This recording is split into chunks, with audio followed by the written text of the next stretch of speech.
Guys দেখেন আমি একটা ব্লাইন্ড ব্যাগ বানাইছি, মানে একটা আমি বানাবো আর একটা আমি সুন্দরভাবে লিখে দেবো। সো এটার ভিতরে একটা জিনিস আছে, বাট এটা তো আমি রেখে দিছি। সো তারপরে দেখেন এখানে একটু দেখা যাচ্ছে,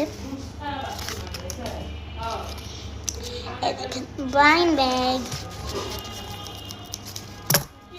শেষ, কাটা শেষ। এখন পার্পেল নাকি পিঙ্ক? আমি দিচ্ছি পার্পেল, অলওয়েজ পার্পেল। সো দেখি এটার ভিতরে এখন কি পাওয়া যায়। এখানে আমরা দুইটা জিনিস পাবো, একটা হচ্ছে পিঙ্ক চুল আর একটা হচ্ছে পিঙ্ক মানুষের একটা শরীরটা আছে না, ওইটা চুল জামা কাপড় কিচ্ছু থাকবে না। সো এখন দেখি আমরা এটার ভিতরে কি পাই।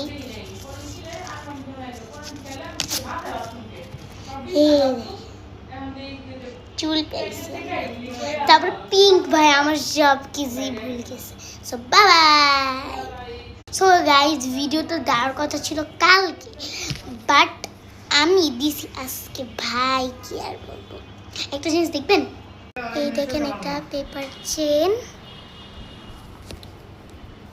এই দেখেন আর একটা পেপার চেন। এটা অনেক ইজি, আপনারা শুধু ইউটিউবে সার্চ দিবেন পেপার চেইন, তো তারপরেই হয়ে যাবে। আপনারা চাইলে কালারিং পেপার দিয়েও করতে পারেন। আমি কালারিং পেপার আমার কাছে নাই, সো আমি কালারিং পেপার ছাড়াই আর কি বানাইছি। So bye bye.